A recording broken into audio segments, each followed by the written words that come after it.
Tsrinvali, capitale de la région sécessionniste de l'Ossétie du Sud, non reconnue par la Géorgie. À 1 kilomètre de là, dans le village d'Erneti, au bord de la ligne de démarcation, le souvenir de la guerre est encore vif et les maisons en portent toujours les stigmates. Depuis 5 ans, Lia s'est investie d'une mission, transformer sa cave en musée mémorial.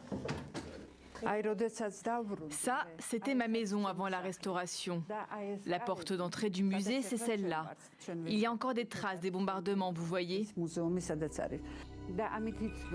Des traces de cette guerre qui éclate dans la nuit du 7 au 8 août 2008. À Erneti, 12 personnes sont tuées et la quasi-totalité des maisons brûlées. Les soldats russes ont mis le feu à la maison de mon voisin, Gigo Papa, qui avait 80 ans. Il était dedans et il a brûlé vif. Pour Lia, ce musée fait partie d'un devoir de mémoire autour d'une guerre qui trouve aujourd'hui un écho dans l'invasion russe en Ukraine. J'ai eu l'idée de mettre cette image aux couleurs de l'Ukraine quand j'ai senti que la situation se tendait. J'ai eu une intuition, parce que la guerre a commencé là-bas, exactement comme elle a commencé ici. Si Lia a pu retrouver et reconstruire sa maison, d'autres n'ont pas eu cette chance. Dali et sa famille vivaient à 10 km au nord d'Erneti. Elle habite depuis 13 ans dans l'une de ces maisons pour déplacés, construite en quelques mois après la guerre. Elle n'est jamais retournée dans son village. Je ne pensais pas rester aussi longtemps ici.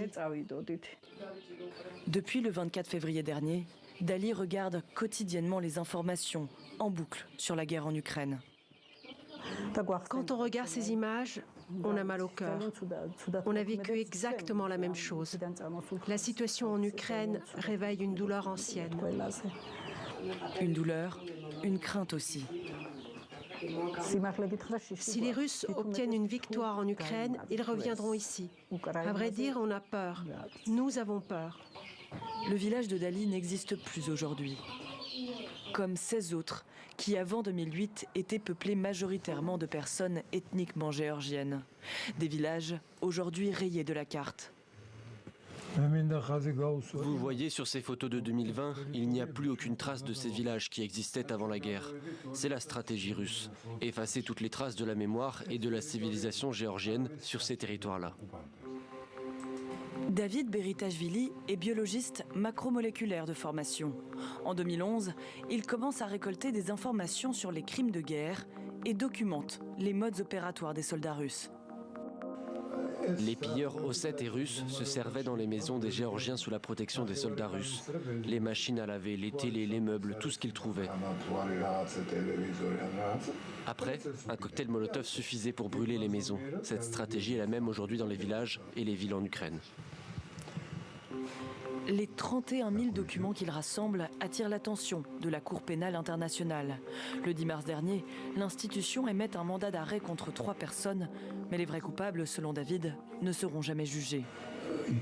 Ces gens-là sont des petits joueurs. Ils n'ont fait qu'appliquer les ordres des généraux, de Medvedev ou de Poutine. Seule la mobilisation sans pareil autour des crimes en Ukraine pourrait, espère-t-il, être un tournant dans la justice internationale.